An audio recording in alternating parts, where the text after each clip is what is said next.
Sedulur, konten hari ini saya ambilkan dari Berita Jawa Pos Radar Semarang hari Sabtu tanggal 2 Desember tahun 2023. Jerat 3 perempuan lewat media sosial. Semarang, Radar Semarang, Rizky Saiful Yasid 23, warga Kembang Arum, Semarang Barat terancam hukuman 12 tahun penjara terkait kasus perkosaan. Ternyata perbuatan bejat tersebut bukan yang pertama kali, namun sudah ketiga kalinya. Pertama di Mijen, kemudian di WR Supratman atau Manyaran, sama Semarang Barat. Ungkap Rizky saat dihadirkan dalam rilis di Polrestabes Semarang Jumat, tanggal 1 bulan 12. Perempuan yang menjadi korban terakhir pelaku adalah NL, 22, warga Cianjur yang tinggal di Kecamatan Gajah Mungkur.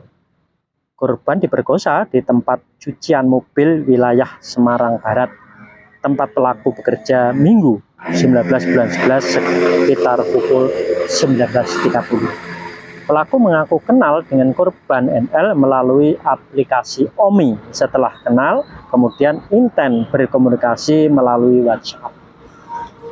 Awalnya like ya, terus dibalas, terus lanjut ke WA. Terus saya ajak keluar nonton bioskop sama makan. Setelah itu saya ajak ke tempat mes kerja, katanya. Awalnya korban tak menyadari gelagat buruk pelaku hingga akhirnya mau diajak masuk ke kamar. Tiba-tiba pintu kamar ditutup dan dikunci, lalu lampu kamar dimatikan.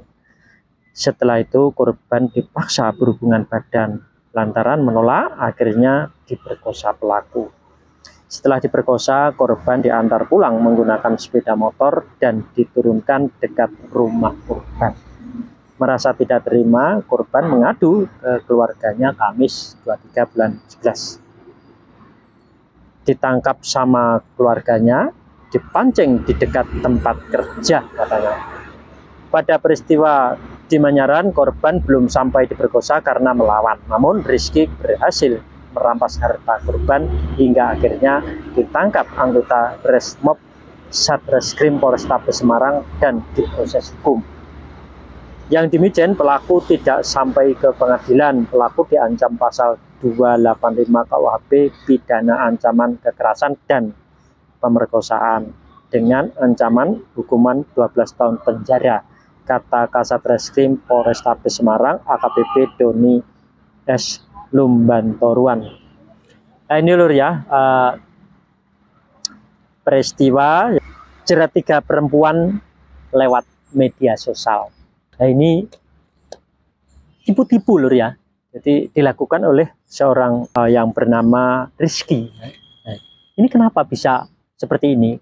Karena Rizky ini belum mendapatkan ridho dari kedua orang tuanya. Otomatis dia, nah ini hatinya keras, ada membatu, akhirnya berani melakukan tipu-tipu orang untuk diperdayai. Nah, seperti itu. Nggak tahu diperdayai berupa apa, pokoknya kewanitaannya, mungkin harta bendanya, ya, semua ya, sesuka hatinya si Rizky. Nah, sedangkan bagaimana biar sembuh, otomatis harus mendapatkan ridho dari kedua orang tuanya. Nah, sedangkan bagi korbannya ya, ini apes. Nah, itu kenapa? Karena belum mendapatkan ridho dari kedua orang tuanya ya. Nah, itu dapatnya nasihat. Nah, ini bisa apes, bisa apa itu, hatinya juga membantu juga lagi, jadinya diperdayai oleh orang lain ya. Nah, makanya biar dia aman ya, otomatis harus minta ridho dari kedua orang tuanya masing-masing. Nanti akan aman, hatinya menjadi damai, otomatis tidak ada yang mengganggu, malah yang lain akan simpati, kasihan gitu, seperti itu. Dan nanti umpama kerja pun dihargai oleh orang lain, sesama temannya akan menghargai, tidak ada yang mencemooh, tidak ada yang membuli. Jadi, seperti itu. Jadi damai, ibaratnya hidup di surga. Nah, makanya saya harapkan seluruh orang untuk mendapatkan ridho masing-masing ya, agar terciptalah kedamaian, tidak ada yang tipu-tipu. Nah, sampai di sini dulu Lur ya.